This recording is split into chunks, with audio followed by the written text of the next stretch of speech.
Hello, and thank you all for listening to our stories this evening. Tonight I'm sharing my story neatly wrapped. Cancer, the gift that keeps on giving.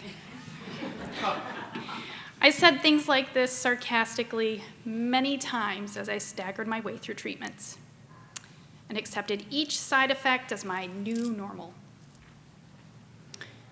It took time and patience, but ironically, at some point, my sarcasm began to blend with celebration and real joy.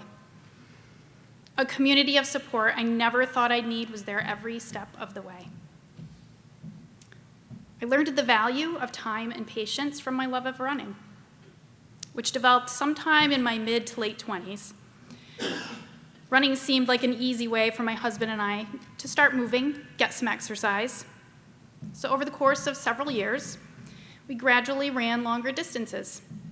We completed multiple 5Ks and 10Ks, chasing that runner's high that they talk about when you reach a milestone or cross a finish line. I also learned about less glamorous effects of long-distance running, like blisters, losing toenails. But I continued to train, found discipline, and a community. In my 30s, I finished my first half marathon. Running 13.1 miles taught me about the internal motivation that keeps us moving forward even when we're doing something unimaginably difficult. So I celebrated every mile, and of course, the finish line.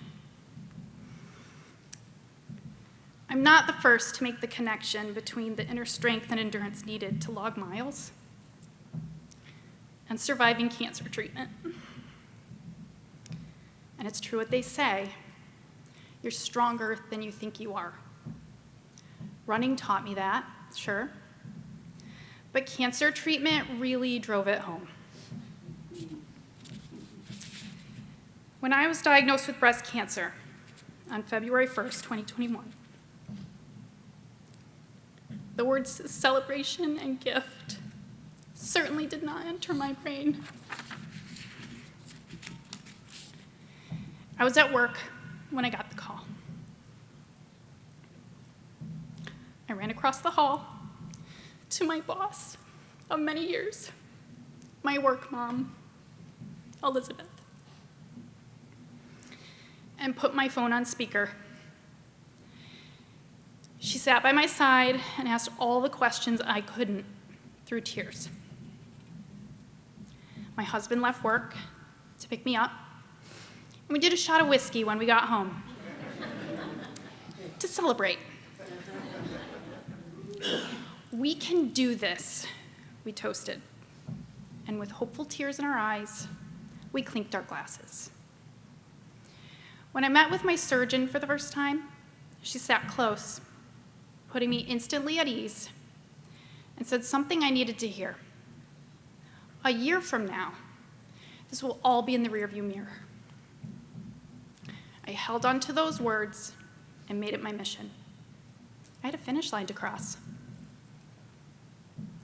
But to get there, I would need some help. A care package, maybe? It was as if my surgeon handed me a neatly wrapped box with a bow of pink ribbon. After all, I just heard the words breast cancer and everything immediately washed over in pink. What was inside that deceptively sweet box? Not a new pair of running shoes. A diagnosis of breast cancer in the middle of a pandemic, and a lumpectomy without clean margins, requiring a second surgery 2 weeks later, a mastectomy with the removal of all lymph nodes and an upgrade to stage 3. All of this would be a lot to unpack at any age, but I was only 40. You can't put a ribbon around 16 rounds of chemo, 28 radiation treatments, hormone blockers, and a future of anxiety. But I was determined to wrap up my cancer treatment in a year, to watch it all disappear in that rearview mirror, just like my surgeon promised. On December 20th, 2021, I reached the finish line.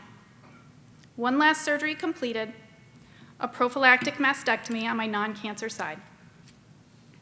I tossed the harsh contents of the box and replaced it with tiny victories. The bell ringing, balloons, and signs that read congratulations as I left my final chemo treatment and joined my family for a celebratory lunch. Resealed with the pink ribbon, I tucked the box into the corner of my mind so I could focus on what I needed to do to get back to normal. As time passed, that neatly wrapped box needed some attention. The ribbon was frayed, and the box no longer looked neat. Overshadowed by lingering side effects and fear of recurrence, my celebration and joy went dark.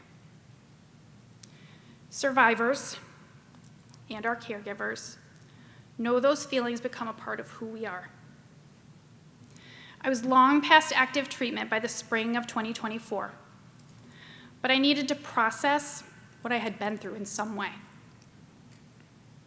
I reminded myself that I can do hard things while allowing myself to find joy. Like accepting the offer shortly after I was diagnosed to be the recipient of a virtual challenge fundraiser organized by a friend and fellow cancer survivor from my hometown, little-known Bainbridge, New York. Participants would log 60 miles over 90 days. I knew she understood how difficult it truly is to give up control in those moments. She encouraged me to let people help. I said okay, fell to the floor, and cried. But a runner does not know how to sit idle. So I wasn't just a recipient. With my husband and several family members running along with me, I completed a 5K after my second round of chemo to mark the event kickoff. To my friend Heather and everyone who accepted the challenge, who will eventually see this, thank you. I continued to run intermittently throughout and after treatment, trying hard to hold on to my normal by doing something that always came with a reason to celebrate. To work through some lingering emotions, I revisited the numerous auto-generated emails I received during active treatment from the supportive survivorship community that I had avoided at the time. I decided to sign up as a mentor with the local organization To Life. By June, I was connected with a woman who was just beginning her journey. She too was looking for the fastest route back to her active lifestyle. We met for what turned into a 2-hour hike and connected immediately through our experiences, finding so much in common in our cancer journeys, but also in our determination to not only survive, but to celebrate living. We became fast friends and kept each other moving.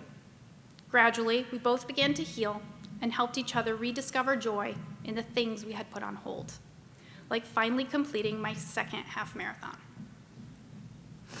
Most recently, our weekly meetups have consisted of 5-mile runs, which started on the coldest winter evenings and stretched into the spring. We gab nonstop over intervals with topics ranging from our latest odd side effect to world peace, neither of which is solved by the end of our runs, but we always feel better after airing our grievances. Cancer took time and part of my life away, but it also brought me a friendship I value more than words on a page can describe, a drive to live life, and self-confidence I never had before, which led me to this stage tonight. Gifts worth celebrating aren't always wrapped in a box with a special bow. Sometimes you need to sift through the contents, examine their worth, and make some choices. Sometimes the gifts are so good that you open them again and again, or never bother to rebox them at all. Cancer brings people together and also brings gifts, tiny victories worth celebrating many times over. Thank you.